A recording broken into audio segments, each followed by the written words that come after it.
This is a public service reminder. Around 6:28 p.m. on June 15th, 2021, a now 6-year-old Summermoon, Utah Wells vanished from her home located at 110 Ben Hill Road, Rogersville, Tennessee. As reported at the time, Summer had blonde hair and blue eyes. She weighed approximately 40 pounds and stood around 30 inches tall. If you have any information concerning this child or her whereabouts on that day or any day since, please contact your local law enforcement or the FBI. I would say contact Hawkins County Sheriff's Department or the TBI. But as they have said on many occasions, they have turned over every stone and they have nothing more than what they had on day one. So please, I urge you, if you have any information or you have heard of anything about this child, contact your local law enforcement or the FBI. Please help bring Summer Wells home. 18 months is way too long for her to be gone. Thank you.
Well, hello guys. I would say good morning or good afternoon, but it's not good. I know all of you already know this, but guys, it's been 18 months today that little Summer has been missing. There has been thousands and thousands of theories and thought and people making accusations and trying to figure out what may have happened to her. We all have our own feelings as far as Dawn and Candace Wells go. Some of us believe that they are guilty. Some of us believe that they had nothing in it. Some of us believe that they had nothing in it. Some of us believe that one or the other had something in it and the other one is innocent. Some believe that neighbors did it. There are a few that believe that she may have wandered off in the woods. There are some that still believe that she could have been abducted. Some think that she is still being hidden away. Some believe that law enforcement are corrupt enough that they are involved, or at least covering up what they may know. We don't have a clue what they know because they will not tell us anything. You already know that too. I've wrote down a few things that I've looked at this morning. I will be putting 2 links in the description box. One is for Crystal's Crime Time. And Crystal, I did ask your permission, but have not heard back from you about clipping your video or the audio part. So please don't strike me on this. Get a hold of me if you have a problem with it. We'll see if we can't work something out. But you have told me in the past I could clip your videos. But Crystal, and I will play it for you, Crystal made a few phone calls, guys, to the sheriff's department where John Pruitt, the lead detective, hung up on her. That's real professional, isn't it? This lady was not being outrageous. She wasn't yelling. She wasn't being accusing of anything. She was literally calling the sheriff's department with a question to verify information. And the lead detective on this case could not even take 2 minutes out to speak to her. He informed her that he doesn't talk to YouTubers and he hung up on her. That says a lot right there for that police department, sheriff's department, whatever. When she calls back, the lady that answers the phone informs us that there's a gag order, evidently on the whole county of Hawkins County. There's a gag order. I mean, we heard there was a gag order for the boys' case, but evidently now there's a gag order in place on Summer's case. So tell me, people, how many other cases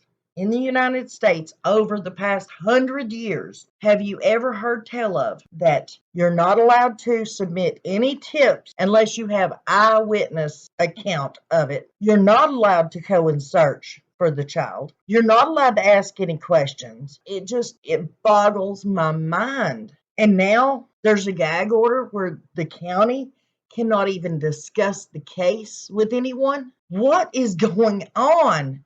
And why hasn't TBI went in there and done something to clean this up? I'm furious, as are a lot of other YouTubers or content creators are, as a lot of other people, the viewers, the subscribers, that just people in general around the world. We are furious. 18 months and we have nothing. And the sheriff's department in Hawkins County and TBI evidently are so embarrassed that they can't even put out a press conference to say, hey guys, we are working as hard as we can and we can't find anything. How pitiful is that? Now, a lot of people over the past year and a half, I threw a fit about it, and I know there's others. Why can't they lock Dawn and Candace up over the little things? And people say, oh, well, you don't want them to lock them up over the little things because they want to get the big things and just charge them all at one time. Well, it doesn't look like they're ever going to get charged. So charge them over the small things. At least a little bit of time in jail is better than none. But let's back up some. There are other, like the Harmony Montgomery case. Adam Montgomery was locked up as soon as they had anything they could lock him up over. And he sat in jail until they gathered enough evidence to charge him. Oakley Carlson's parents were locked up. Yes, her father's out of jail now on a technicality, but at least they have spent time in jail trying to dig out information and evidence about what happened to Oakley. Serenity McKinney's mom and stepdad, or her boyfriend, whatever, was locked up in Kansas until they found that child and could press charges. Evelyn Boswell's mom, Megan Boswell, was locked up over lying until they found that baby and could press bigger charges. What makes Dawn and Candace so special? I'm not saying they have did away with their child, but I am saying they know what happened. They know where this child may be. They know more than what they are saying. Not to mention those other children in that home were removed for a reason. Yet we have not heard anything about why that was. We have not heard any, they have not went forward as far as charges. The children don't get removed because of a dirty house, guys. Children don't get removed for them it's 17 months now because of wires hanging in the house and because the house is cluttered up. Yeah, they may be removed for a little while until that stuff gets done and cleaned up, but that was done and cleaned up. And the house has full walls and the bathroom is all fixed up now. Those children were never brought back. We're never given back to them. There's got to be a reason. Charge them with that until you can find the evidence of what happened to Summer. And then people say, oh, well, Dawn sat in jail and he never talked. Okay, well, Dawn may have. Dawn is a very long life criminal. Try throwing Candace's butt in there, seeing how long it takes before she cracks. And people, oh, well, you can't charge them. You can't if they haven't done anything. Or the grand jury can't bring. Listen, in the Quentin Simons case, we just heard the attorney general come out, or not attorney general, the district attorney come out and said they have charged Leilani Simon with 3 different types of murder charges. Why did they do 3 different types? She plainly states, and I'll show that to you too. She plainly states it's so that later on basically this is, I'm summarizing what she said, but later on, so when they find out exactly what happened to Quentin and what caused him to go away, they've got all their bases covered. And the district attorney says that so that they can alter the charges. So they've got everything covered, and if need be, they can lessen it or add more. But at least they have their bases covered. I'm sorry if this one's going to be a long one today, guys, but this is summer, and it's been 18 months. And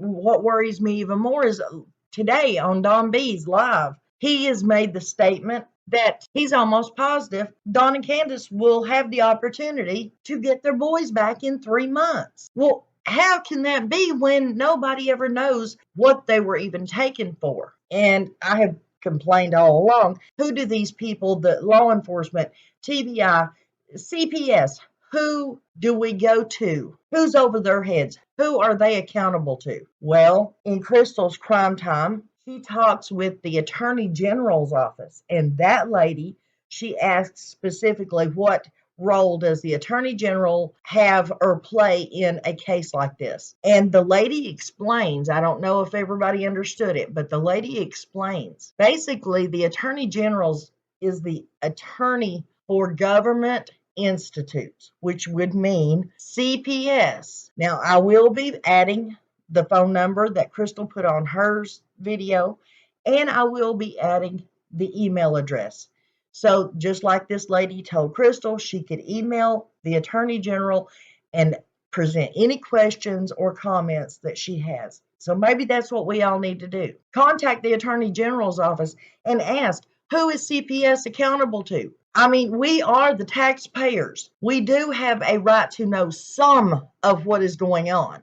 Maybe we don't need the right to, or we don't have the right to know exactly what happened to those children, but we do have a right to know what is going to happen to them in the future. Are they going to be sent back to Dawn and Candace? What were they taken from Dawn and Candace for?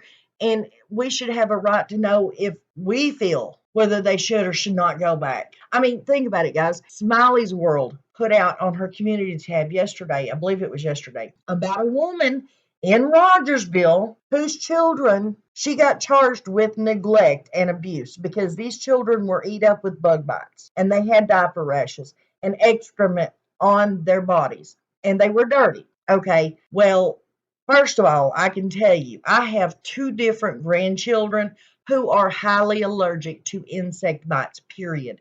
If they get bit by a flea or anything, it turns into a huge open sore. And if they are multiple bites, then they are just open sores all over their legs, the arms, wherever. It's because they're allergic to them. Now, I'm not saying this woman is innocent, but I am saying there's probably a little bit more to the story than what CPS and law enforcement is putting out there about this woman.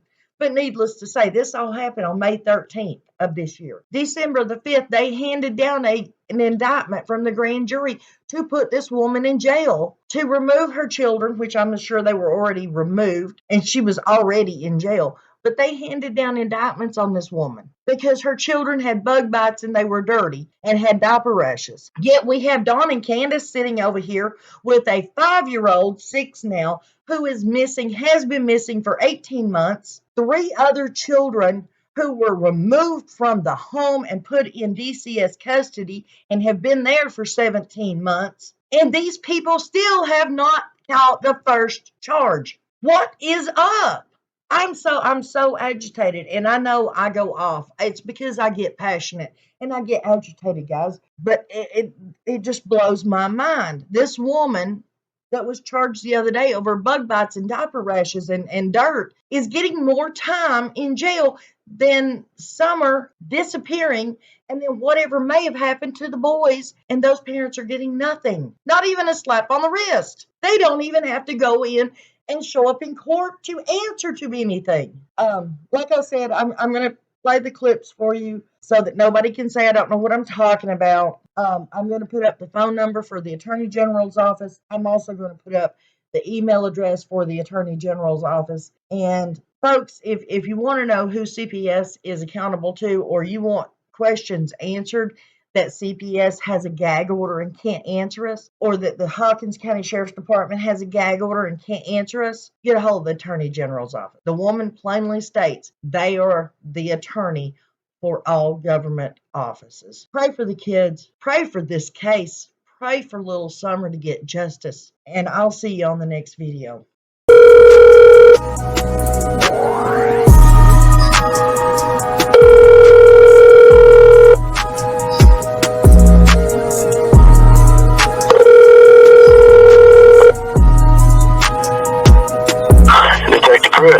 Hi, Detective Pruitt. We've spoken in the past. This is Crystal Sims from Pittsburgh.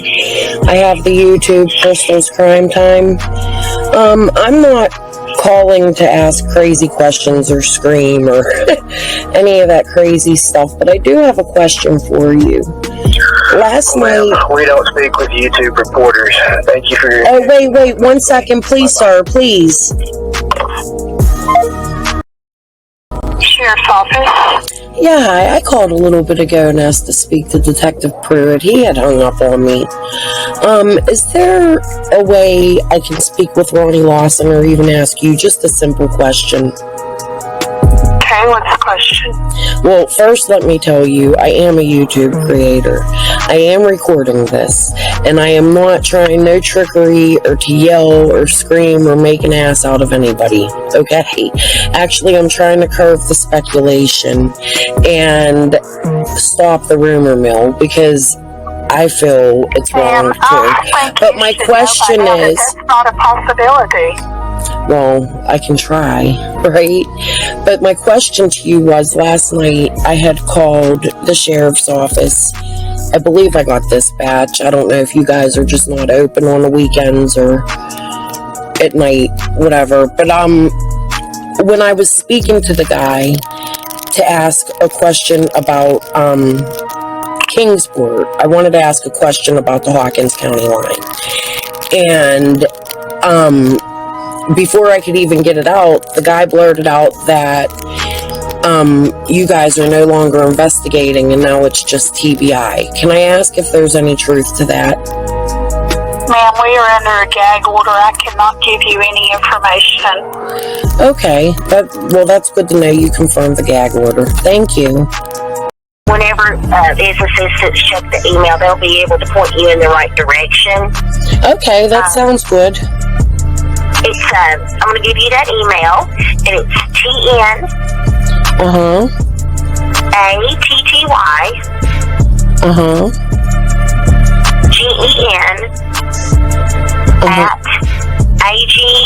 GEN at ag.tn.gov. And now, can I ask you another question? Could you just explain to me in cases like this so when I go to my audience and I try to explain to them why I reached out to the Attorney General, what it is that the Attorney General does in cases like this? Like, he oversees the DA, right? The Attorney General basically serves as counsel for the state agencies and departments in Tennessee. Okay. Yeah, that's basically the Attorney General's function. Okay, so when you say counsel, you mean they reach out to him for advice, or? Yes. Like, he would be, our office is like the attorney for state agencies and departments. We don't really work with individuals. It's just the state agencies and departments within the state. But the Attorney General sometimes will help come up with a resolution, like on to press charges, and if the case is complicated, correct? Not necessarily. I mean, that's why I was asking, because typically the criminal aspect of it is handled by the DA's office, or like the TBI, or like the police department.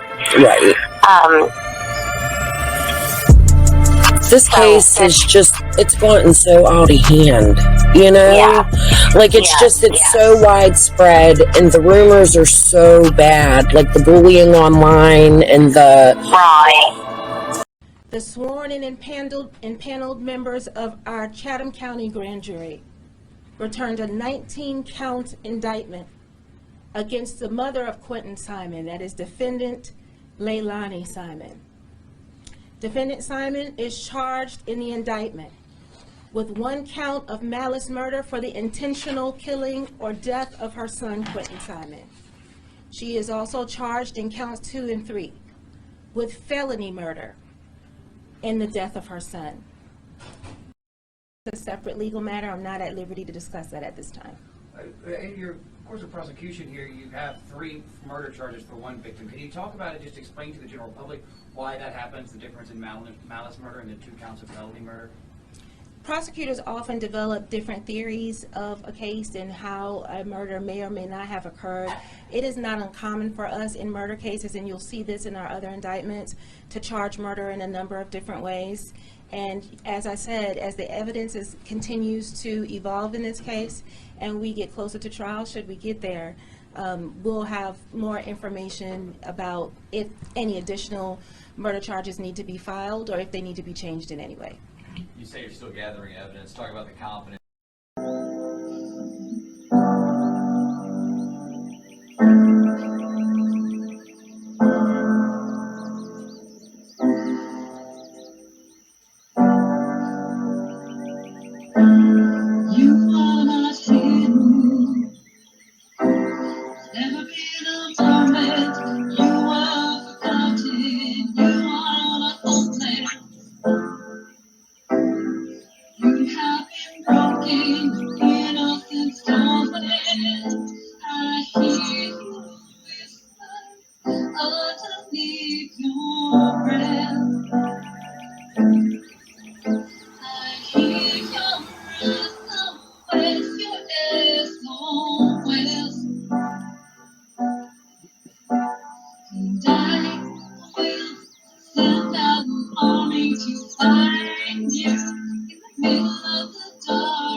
Middle of the hardest night, it's true.